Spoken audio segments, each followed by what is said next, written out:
He was rejected by every ruler he ever served, exiled, ignored, mocked by rival thinkers who called his ideas outdated before they even had a chance to take root.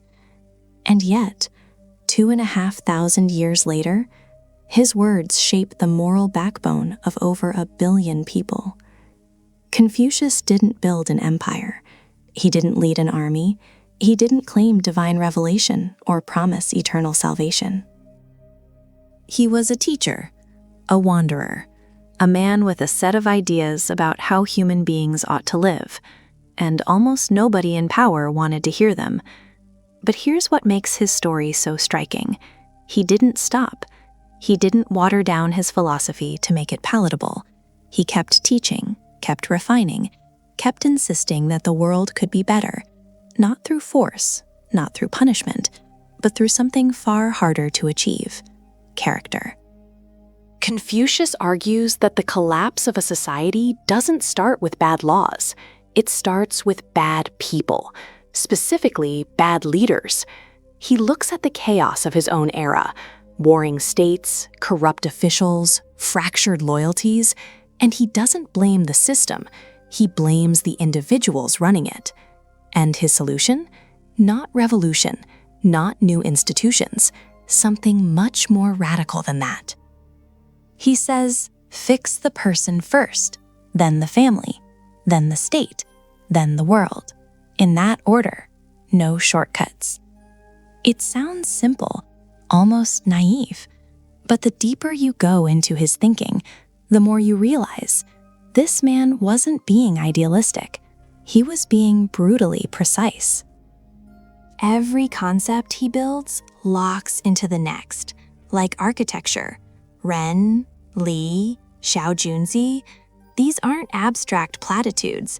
They're a system, a blueprint for what he believed a functioning civilization actually requires.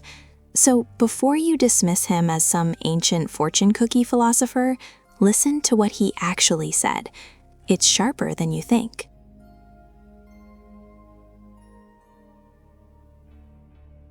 Confucius builds his entire philosophy on a single concept, Ren, often translated as benevolence or humaneness, but those words don't really capture it. Ren is bigger than that, deeper. It's the quality that makes a person fully human, not in the biological sense, but in the moral one. And here's what makes it radical. Confucius doesn't argue that people are born good or born bad. He argues that people are born incomplete.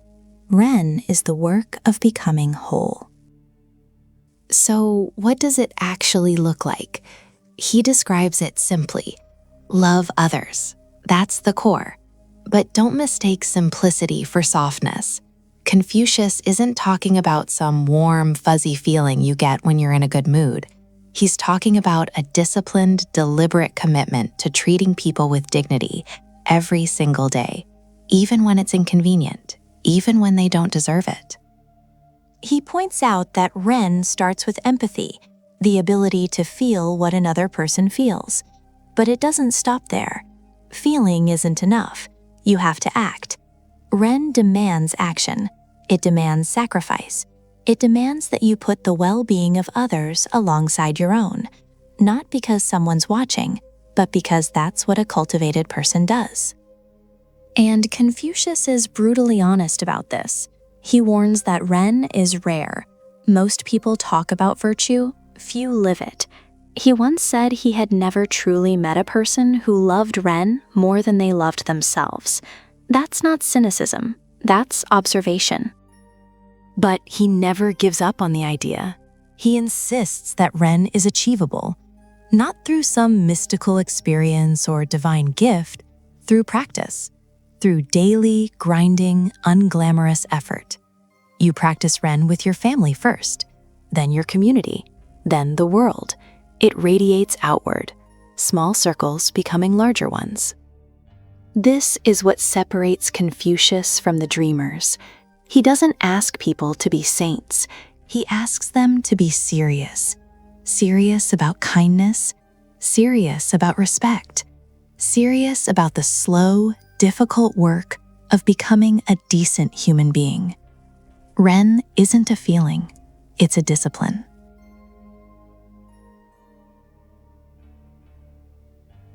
Most philosophers look forward. They dream up ideal worlds, sketch out utopias, argue about what could be. Confucius did the opposite. He looked back, way back. He wasn't interested in inventing something new. He argues that everything humanity needed had already been figured out by the ancient sage kings, by the rulers of the Zhou dynasty, by men who lived centuries before he was even born. And he spent his entire life trying to resurrect their ways. This wasn't nostalgia. It wasn't some old man romanticizing the past. Confucius genuinely believed that the ancients had cracked the code of human civilization. They knew how to govern, how to build trust, how to create order without cruelty. And then, slowly, generation by generation, people forgot. He saw his own era as broken. Warlords fighting over scraps of territory, rulers who cared more about people than people, rituals reduced to empty performance, the whole social fabric unraveling. And his diagnosis was simple: we stopped listening to the dead. So he made it his mission to become a transmitter, not a creator. He says this explicitly: I transmit, but do not innovate. He didn't want credit for original ideas. He wanted to be a bridge, a living link between a golden past and a decaying present. He studied ancient texts obsessively, the Book of Songs, the Book of Documents, the rites and ceremonies of the Zhou court. He memorized them, taught them, insisted his students internalize them, not as history lessons, but as instruction manuals for how to live. And here's what made his obsession radical. He wasn't saying the past was perfect. He was saying the past held principles, tested, proven, refined over centuries, that his generation was too arrogant to follow. Confucius warns that a society that cuts itself off from its roots is a society that loses its way. The dead aren't relics to him. They're teachers, and ignoring them, that's not progress. That's amnesia.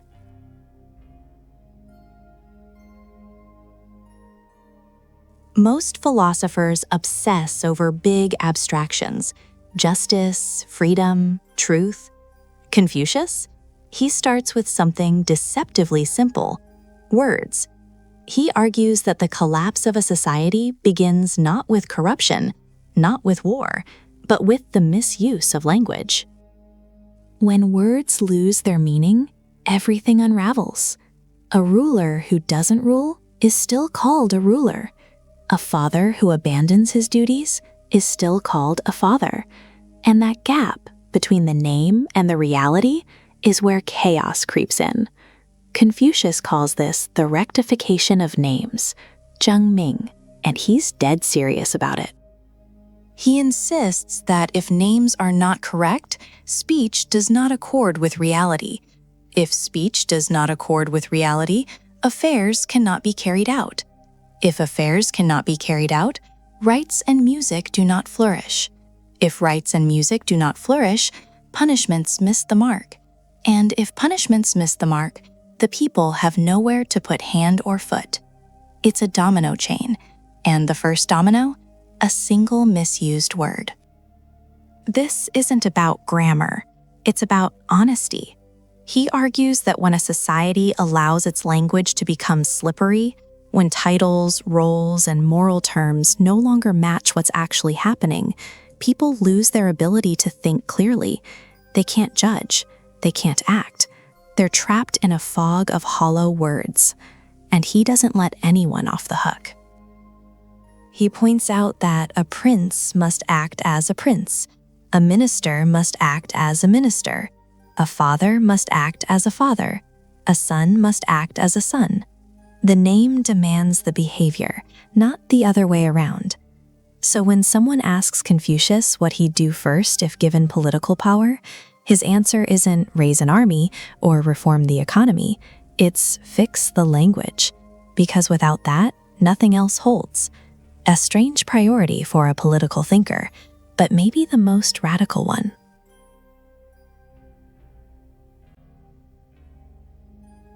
Most people hear the word ritual and think religion, incense, chanting, blind obedience to tradition for tradition's sake. Confucius means something entirely different. Li, for him, isn't about gods. It's about order. It's the invisible structure that holds human relationships together. The way you greet your elders, the way you conduct yourself at a funeral, the way a ruler addresses his people. Not because someone's watching, but because the act itself shapes who you become. He argues that without Li, society doesn't just get messy, it collapses, and not in some dramatic overnight way. Slowly, quietly. People stop showing respect, not out of malice, but out of carelessness. They cut corners, skip the formalities, treat social bonds like inconveniences. And before anyone notices, the fabric's already torn. That's what Confucius sees happening in his own time. The old rites are dying, not because they've been outlawed, because people have stopped caring about them, and he finds that far more dangerous than any war. But here's where it gets misunderstood. He's not asking for blind repetition. He's not saying bow because your grandfather bowed. He insists that Li without sincerity is worthless, empty performance, a hollow shell. The ritual has to carry meaning, real, felt, internal meaning, or it's just theater. So Li becomes this dual demand. Act with discipline, but feel it too. Structure your behavior, but don't let it become mechanical. It's one of the hardest balances in his entire philosophy. And he connects it directly to governance. A ruler who practices Li doesn't need to rule by fear. He doesn't need threats or punishments. People follow him because his conduct sets the standard.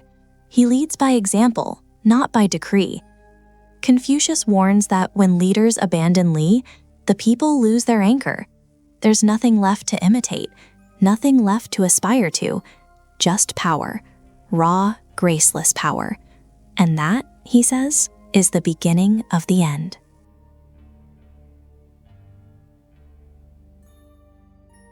Confucius doesn't believe everyone will become virtuous. He's not naive, but he does believe in a standard, a model of what a person should aspire to be. He calls this person the Junzi, the superior man, the gentleman, and everything in his philosophy orbits around this idea. But here's the thing. The Junzi isn't born superior, he's made. Slowly, painfully, through relentless self-cultivation, Confucius strips away every shortcut. No birthright, no wealth, no title makes you a Junzi, only character. So what defines one? Confucius lays it out clearly. The Junzi is someone who acts from principle, not from profit. He does what is right because it's right, not because it pays. He argues that the common person, the small man, asks, "What will I gain?" The Junzi asks, "What is right?" That single distinction separates everything. And it goes further.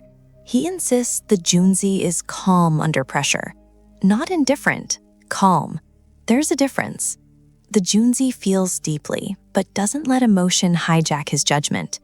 He warns that a person ruled by impulse is dangerous. A person ruled by principle is steady, and the world needs steady people.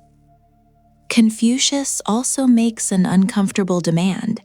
The Junzi must hold himself to a higher standard than he holds others.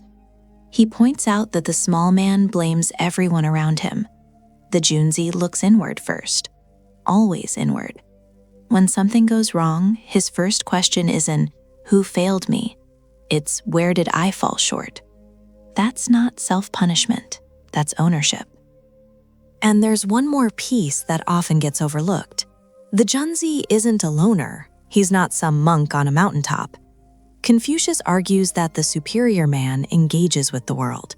He leads, he serves, he carries responsibility, not because he craves power, but because someone has to, and it should be someone who's done the inner work. The Junzi isn't a destination, it's a direction, a lifelong walk toward becoming the kind of person others can trust, follow, and respect.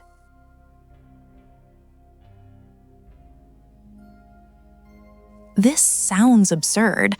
A philosopher who believed music could hold a society together? But Confucius wasn't talking about entertainment. He wasn't talking about catchy melodies or concert halls. He was talking about something far deeper. He argues that music is a mirror. It reflects the inner state of a people. When a civilization is healthy, when its values are intact, when harmony exists between ruler and ruled, its music is balanced, graceful, ordered. But when a society starts to rot, the music changes first. He points out that the ancient sage kings understood this. They didn't just compose music for pleasure. They composed it as a tool of governance. The right music could cultivate virtue. It could calm aggression. It could teach discipline without a single word being spoken. Sound shaping character. Rhythm shaping souls. And Confucius took this seriously, dead seriously.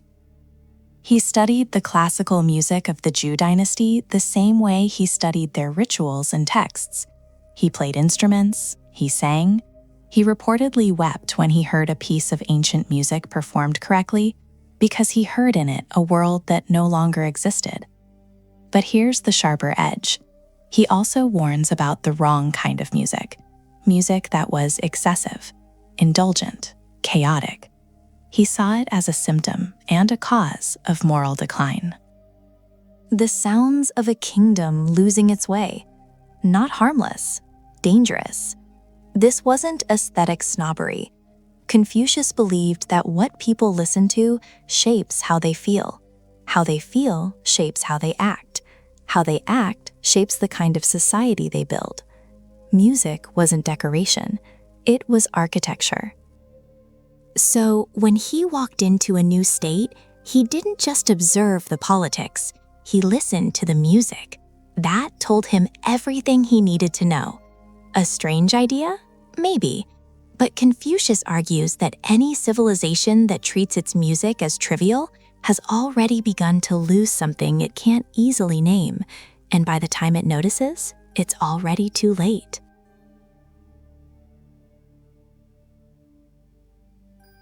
Confucius doesn't believe in equality, not in the modern sense, and he's not apologetic about it. He looks at society and sees something obvious. People are not the same. They hold different roles, different responsibilities, different weights. And pretending otherwise, that's how things fall apart. So he lays out 5 core relationships: ruler and subject, parent and child, husband and wife, elder sibling and younger sibling, friend and friend. These aren't suggestions. They're the architecture of a functioning society. Remove one, and the whole structure groans. But here's what most people miss. This isn't blind obedience. Confucius argues that every relationship is a two-way street. The ruler commands, but he must be just. The father leads, but he must be compassionate. The elder guides, but he must be worthy of respect. Authority with virtue isn't authority, it's tyranny, and he has no patience for it. He warns that when the person above neglects their duty, the person below has no reason to follow. Loyalty doesn't come from fear, it comes from earned trust. A ruler who exploits his people forfeits the right to rule.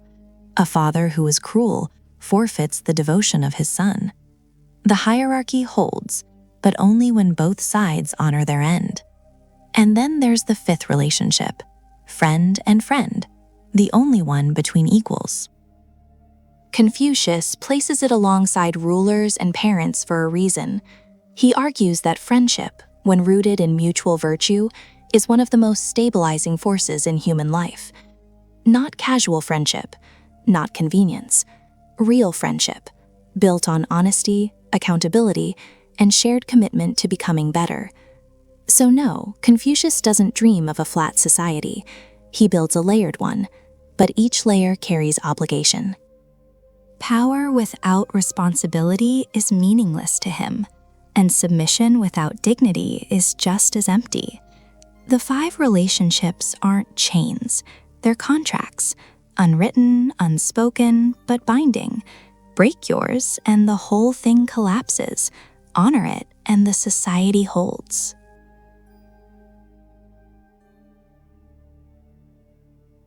Shao, filial piety. It's probably the most misrepresented idea in all of Confucian thought.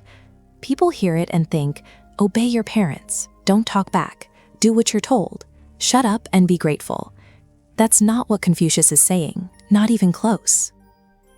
He argues that xiao is the foundation of all moral development, not because parents deserve blind obedience, but because the family is where you first learn how to be human.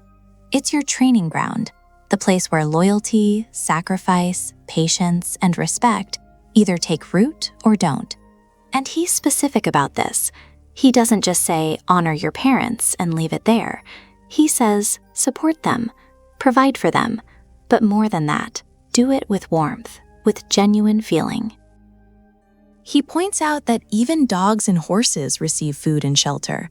So if you're caring for your parents without reverence, without tenderness, what exactly separates you from feeding an animal? That's a hard line, and he means it. But here's where people get him wrong. Confucius doesn't demand silence in the face of a parent's mistakes. He actually allows for disagreement, encourages it even. If your father is heading down a wrong path, you speak up, you counsel him, gently, respectfully, and if he doesn't listen, you don't abandon him, you persist, without resentment, without bitterness. That's the part most people leave out. Shao isn't submission, it's endurance. It's the willingness to stay loyal even when it's difficult, especially when it's difficult. And Confucius scales this outward. He argues that a person who can't honor their own parents will never be capable of honoring a ruler, a community, or a principle larger than themselves. The family isn't separate from politics. It's the seed of it. Get it right at home, and you stand a chance of getting it right everywhere else. Get it wrong, and nothing that follows will hold.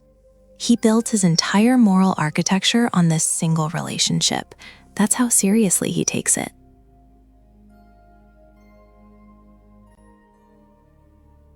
Confucius lives in a world of corrupt kings and collapsing states.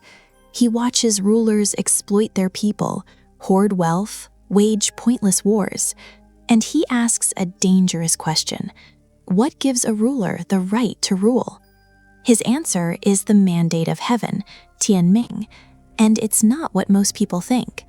Confucius doesn't argue that kings are chosen by the gods to do whatever they please. He argues the opposite. Heaven grants authority, but heaven can take it back. The logic is ruthless. A ruler governs because heaven trusts him to serve the people. The moment he stops serving, the mandate is gone. Not eventually, not after a warning. Gone. Confucius insists that a ruler who oppresses his people has already lost legitimacy, whether anyone says it out loud or not. And he doesn't stop there. He points out that the signs are always visible. When people starve, the mandate is failing. When corruption spreads unchecked, the mandate is failing. When citizens flee or rebel, it's not treason, it's a verdict. Heaven speaks through the people. Their suffering is the evidence. This is revolutionary thinking for his time. He's essentially arguing that power is conditional, earned, not inherited. A king who governs with Ren, with genuine care for his people, keeps the mandate. A king who governs with cruelty and greed, he's already a tyrant, just one who hasn't fallen yet. But Confucius is careful here. He warns against chaos. He doesn't celebrate rebellion for its own sake. He argues that the best revolutions are the ones that never need to happen, because the ruler did his job. Prevention over cure, virtue over violence. He also places enormous pressure on those in power. He tells rulers that they set the moral tone for the entire nation. If the king is virtuous, the people follow. If the king is corrupt, everything rots from the top down. Leadership, in his view, isn't a privilege. It's an obligation with an expiration date.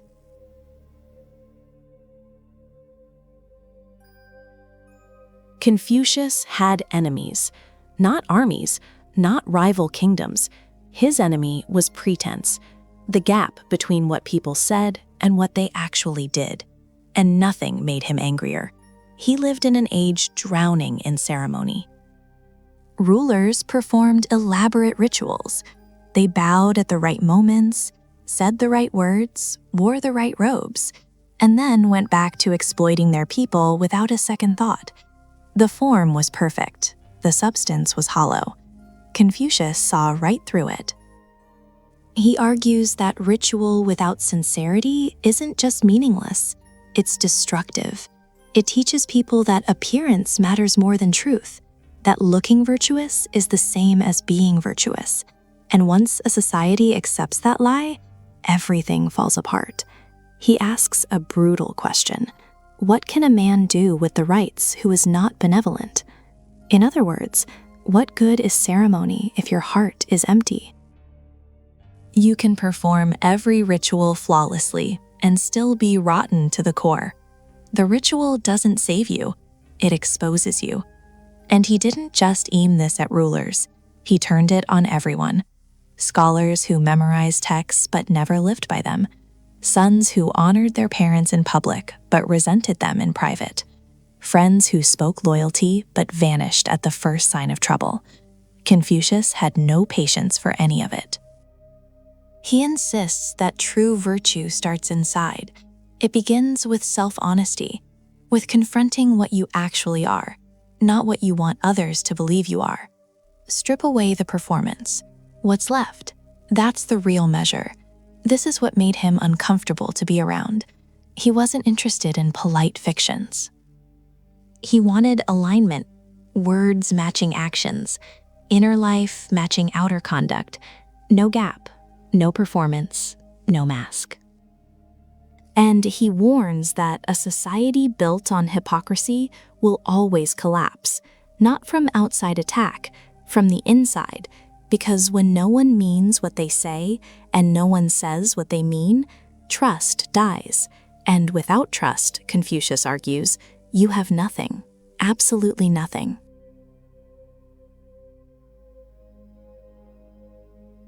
Everyone knows the golden rule, do unto others as you would have them do unto you.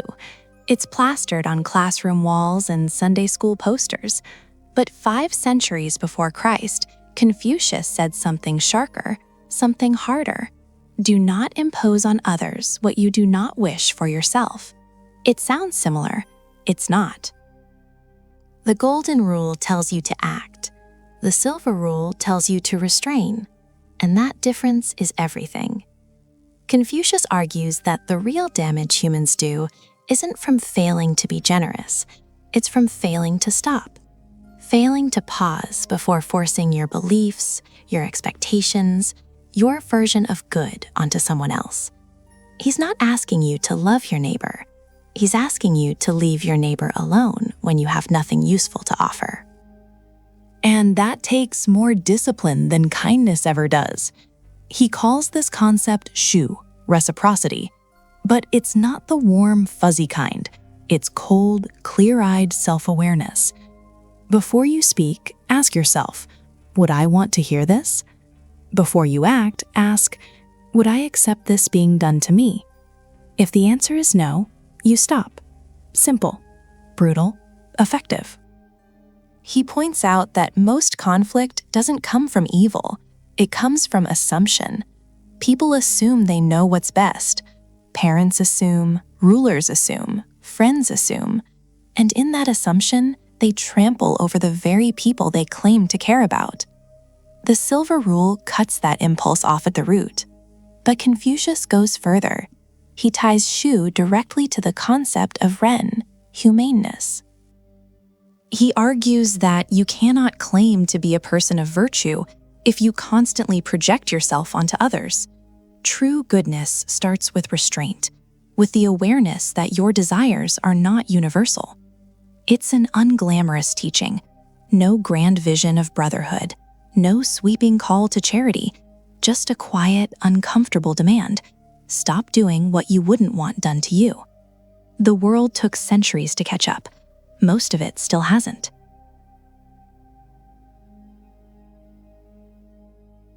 Most philosophers write grand treatises, long, sweeping arguments built from the ground up.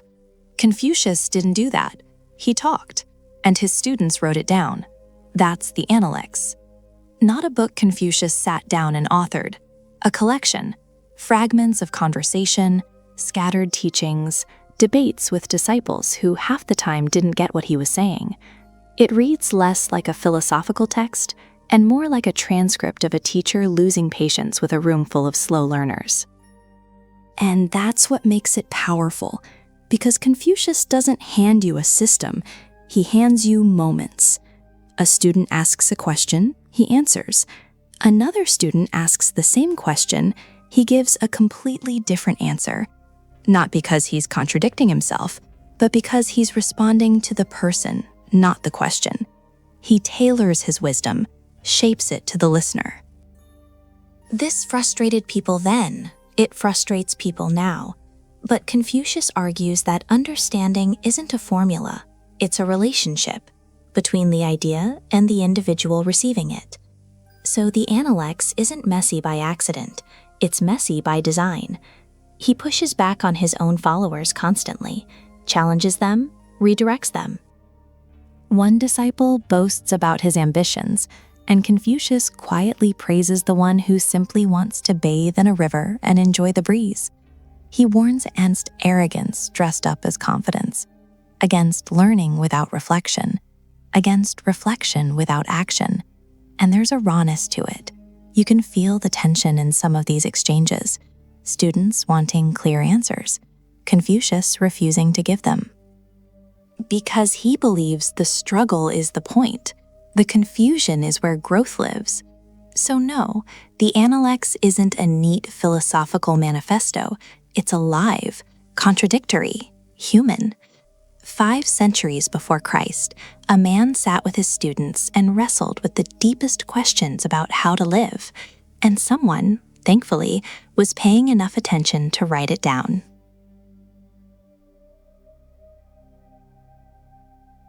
Confucius lived in a world drowning in superstition. Spirits, ancestors, omens, people obsessed over them. They burned offerings, they begged the heavens for favor. They feared ghosts more than they feared their own ignorance. And Confucius? He wanted none of it. Not because he didn't believe. That's the part most people get wrong. He never denied the existence of spirits, never called the rituals meaningless. He simply refused to let them become a distraction. When a student once asked him about serving spirits, his response was razor sharp. You cannot even serve men. How can you serve spirits? And when pressed about death, same energy. You do not yet understand life. How can you understand death? That's not atheism. That's discipline. Confucius argues that obsessing over the supernatural is a form of laziness. It's easier to pray than to act, easier to blame fate than to fix your character. He saw people pouring their energy into the unknowable, and meanwhile, their families fell apart. Their duties went ignored, their relationships rotted. So he drew a line, a hard one. He insists that the human world, right here, right now, is where your attention belongs. The father who neglects his son but lights incense for his ancestors? Confucius has no patience for that man. The ruler who consults oracles but ignores his starving people? Worthless. He doesn't say the spiritual realm is fake. He says it's irrelevant until you've handled what's in front of you, and most people never do. This is what made him radical for his time. Everyone else was looking up. He told them to look around. He warns that chasing the invisible is the oldest escape from responsibility. People hide behind ritual, behind prayer, behind the comfortable idea that forces beyond their control decide everything. Confucius strips that comfort away. You are responsible. Your conduct matters. Your relationships matter. The gods can wait. You haven't earned the right to ask about heaven when your earth is still a mess.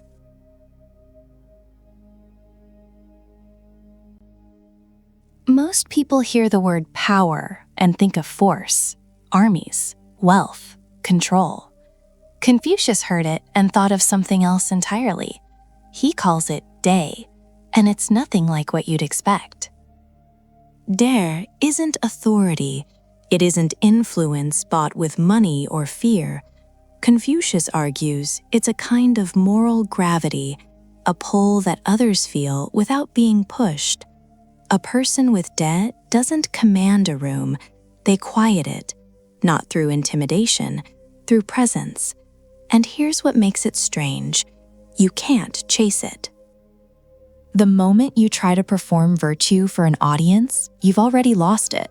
Confucius is ruthless on this point. He warns that the person who acts good to be seen as good has confused the shadow for the thing casting it. Day has to be genuine, effortless, almost invisible. He points to the North Star as his metaphor. It stays in its place and everything else revolves around it. That's D. You don't move toward people, they move toward you, but only if the virtue is real. So what builds it?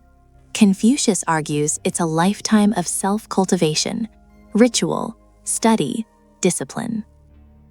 Not discipline in the military sense, discipline in the sense of carving yourself into something worthy of trust, day after day, choice after choice. Discipline isn't a talent, it's a residue, the thing left behind after years of doing what's right when no one's watching. And he takes it further. He insists that real leadership, the kind that lasts, is impossible without it. A ruler who governs through laws and punishments might maintain order, but Confucius says that ruler will never earn devotion, only compliance. The leader with day, though, people follow not because they have to, because they want to. That's the paradox he's driving at. The most powerful force in human affairs isn't force at all. It's character. Quiet, steady, unshakable character. And you either have it or you're pretending.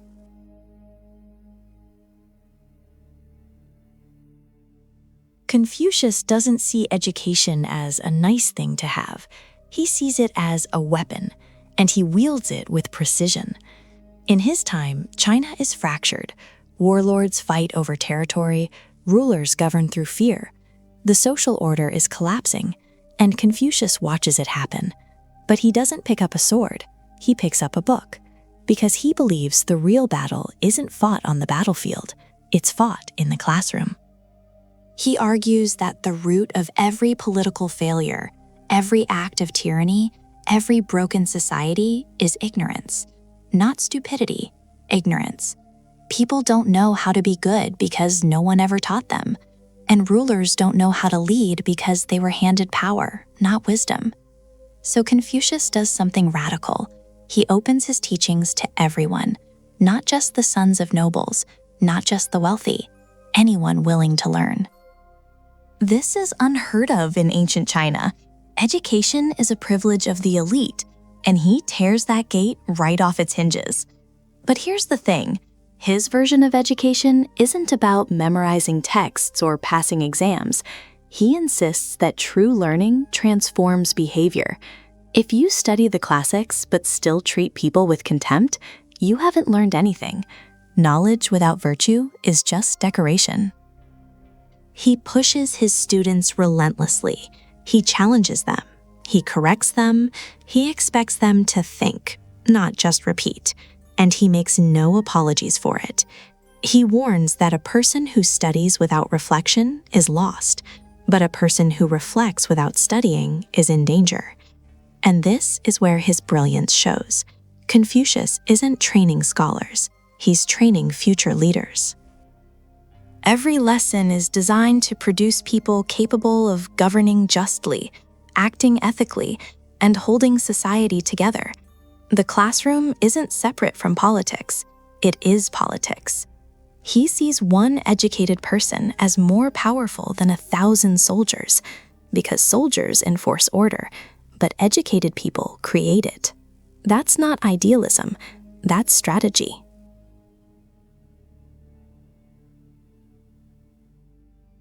Here's something that unsettles people. The golden rule, do unto others as you would have them do unto you, didn't start with Christianity. Confucius said it first, around 500 BCE, half a millennium before the Sermon on the Mount. But here's the twist. He said it differently, and that difference matters. Confucius doesn't say, do good to others. He says, do not impose on others what you yourself do not desire. It's negative, restrained, and far more precise. He's not asking you to guess what people want and then give it to them. He's telling you to stop, think, and hold back from inflicting what you'd hate to receive. He calls this principle shu, reciprocity, and he argues it's the single thread that holds all of ethics together. One of his students, Zhongyong, once asked if there was a single word that could guide a person's entire life. Confucius gave him this, just this: don't do to others what you wouldn't want done to you. That's it.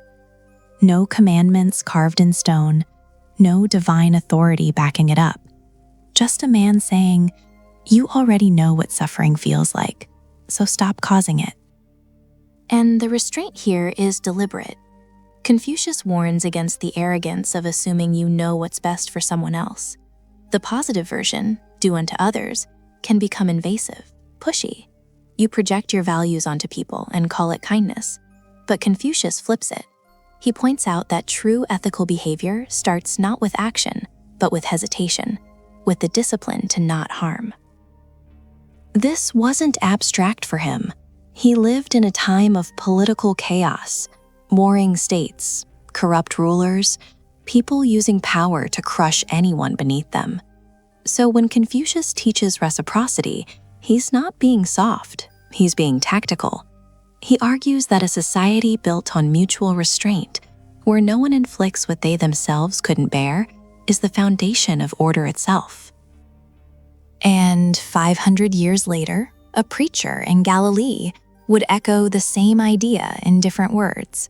But Confucius got there first, not through revelation, not through prophecy, through observation, through watching humans destroy each other and asking one brutally simple question: would you want this done to you?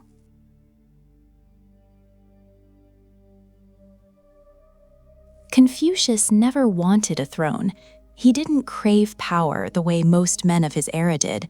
He wasn't scheming in court, wasn't raising armies, wasn't plotting coups, but he had opinions about how to rule, strong ones.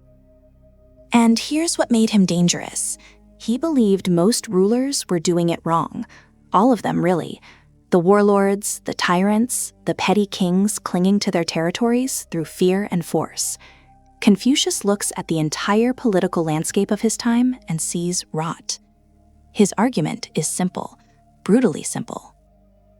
He contends that a ruler who governs by punishment and law will get compliance, but nothing more.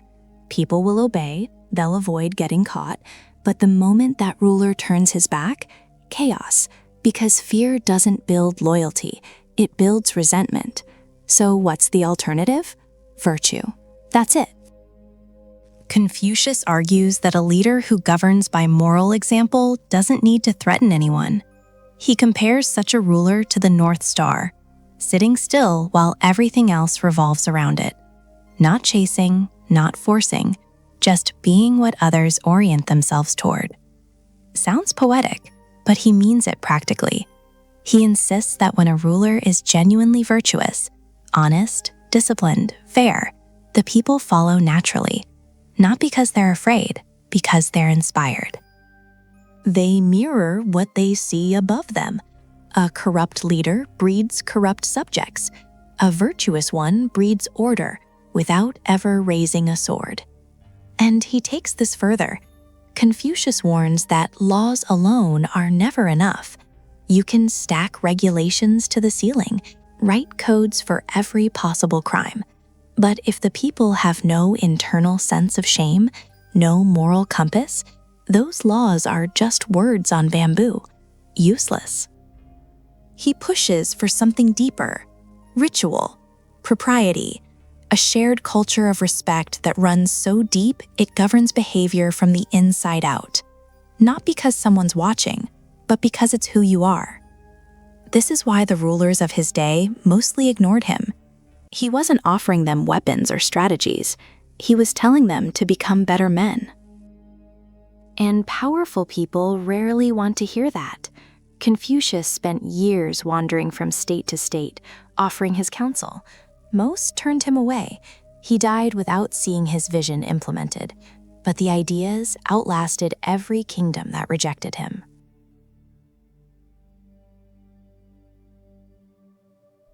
Balance. It sounds simple.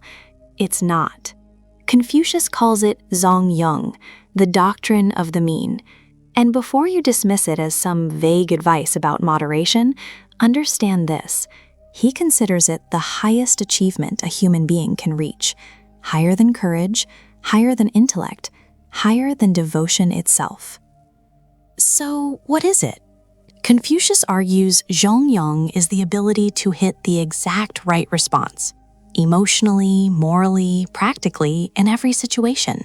Not too much, not too little, not too early, not too late. The perfect note at the perfect moment. And he's painfully honest about how rare it is. He warns that almost no one can sustain it, not for long. A person might find the mean in one moment and lose it completely in the next. Anger pulls you one direction, fear pulls you another. Desire clouds everything. Confucius doesn't pretend this is easy. He says most people swing between extremes their entire lives and never even notice. But here's the part that trips people up. Zhongyong is not about being lukewarm. It's not about splitting the difference. He's not arguing for some bland, passionless middle ground where you never commit to anything. That's a misreading, a deep one. What Confucius actually means is precision. Think of an archer. The target isn't somewhere vaguely between too far left and too far right. The target is one exact point, and hitting it requires more skill, more discipline, more awareness than overshooting in either direction ever would. He points out that the person who is brave without wisdom becomes reckless. The person who is honest without tact becomes cruel. Even virtues, good ones, become dangerous when they aren't held in proportion. Zhongyong is the intelligence that keeps every quality in check. And he ties it directly to harmony, not just personal harmony, social harmony. Confucius argues that when a person embodies the mean, their steadiness ripples outward. Families stabilize, communities function, governments hold. But when people lose it, when emotions run unchecked and reactions become extreme, everything fractures. That's why he places it at the summit. Not because balance is comfortable, because it's almost impossible. The easiest thing in the world is to overreact. The hardest thing? To respond with exactly what the moment requires. Nothing more, nothing less.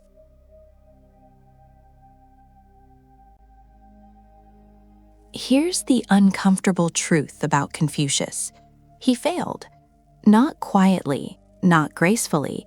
He failed publicly, repeatedly, and for most of his life.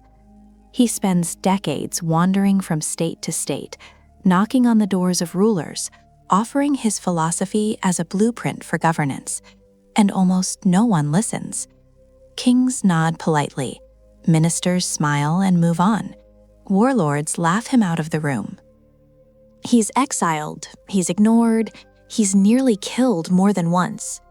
By any practical measure, his life is a defeat. He never holds real political power. He never sees his ideas implemented on a grand scale. He dies at 72, largely overlooked by the people who mattered most in his time. So how does a man who lost win? Because Confucius isn't playing the short game. He never is. He argues that real influence doesn't come from holding office. It comes from shaping minds. And that's exactly what he does. He teaches, relentlessly, obsessively. He gathers students, not soldiers, and pours everything he has into them. His philosophy doesn't need a throne. It needs a classroom. And his students carry the fire forward. After his death, his followers compile his teachings into what becomes the Analects, one of the most influential texts in human history. His ideas on virtue, governance, education, and duty don't just survive. They spread. They seep into the bones of Chinese civilization. They shape law, family structure, political theory, and moral thinking for over 2,000 years. Dynasties rise and fall, empires crumble, but Confucius remains. He points out something most people miss, that the man who plants a tree under whose shade he will never sit has understood something the conqueror never will. Legacy isn't about what you hold, it's about what you leave behind. And what Confucius leaves behind is staggering. His philosophy becomes the foundation of governance across East Asia, Korea, Japan, Vietnam. Entire civilizations are built on ideas that no ruler in his lifetime took seriously. The warlords who dismissed him, forgotten. The kings who turned him away, dust. But Confucius, he outlasts them all. Not with power, not with force, with ideas. That's the longest victory in history.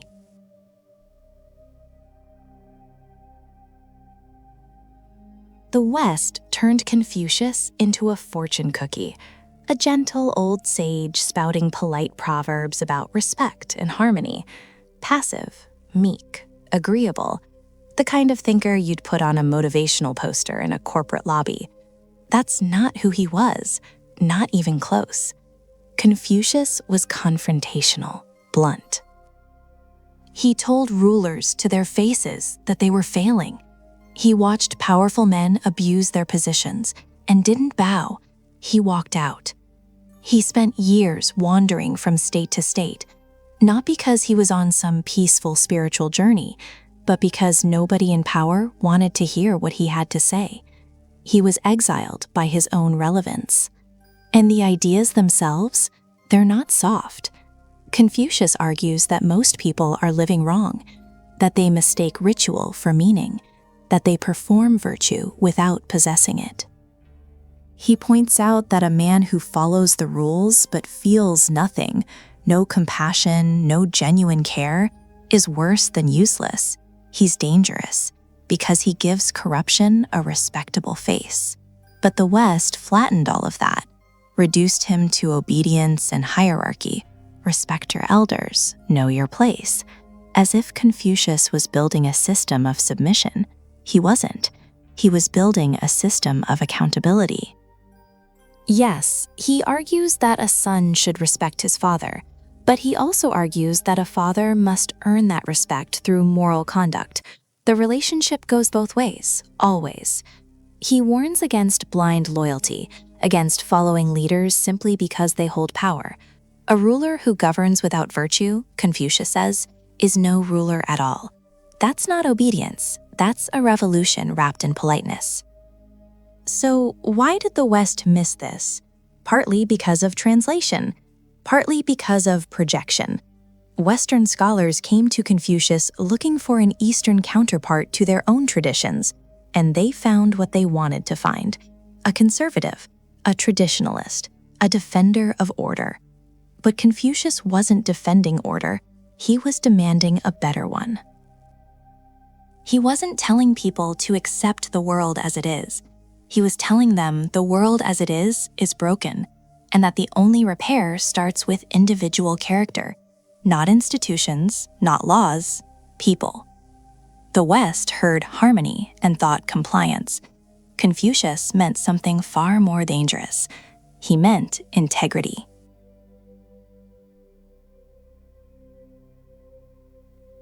Most people hear Confucius and think fortune cookies, polite sayings, harmless wisdom for desk calendars. That's the biggest lie ever told about a philosopher. Confucius was dangerous, not in the way a warlord is dangerous, with armies and blades. He was dangerous because he told people in power something they never wanted to hear, that their authority meant nothing without moral weight behind it. He argues that a ruler who lacks virtue has no right to rule, period. Not should try harder, not could improve. No right. And in an age where kings claimed divine mandates and warlords took what they wanted by force, that idea was explosive. Think about what he's really saying. He's stripping legitimacy from every tyrant, every corrupt official, every inherited throne occupied by a man who didn't earn it. He doesn't call for revolution, that's not his style. But the implication? It's there. If a ruler is unworthy, the people owe him nothing. That's not polite philosophy, that's a threat. And he doesn't stop at rulers. Confucius points his blade at everyone. The father who doesn't teach his son, the son who doesn't honor his father. The friend who flatters instead of correcting, the scholar who studies but never acts. Nobody escapes his scrutiny. He builds an entire system where every person is accountable to someone, not to gods, not to abstract laws, to each other, to the relationships that hold society together. And when someone fails in that duty, whether peasant or emperor, the whole structure shakes. This is why dynasties later tried to domesticate him. They took his teachings, softened the edges, turned them into state propaganda. Obey your ruler, respect authority, know your place. But that's a corruption of what he actually taught. Confucius never preached blind obedience. He argues that loyalty has conditions, that a minister should correct his ruler, even at the risk of his own life. He warns that silence in the face of injustice isn't harmony, it's cowardice. And that's the Confucius they don't put on greeting cards, the one who told emperors they were failures, the one who insisted that power without virtue is just violence wearing a crown. Harmless? He was the most dangerous man in the room, every single time.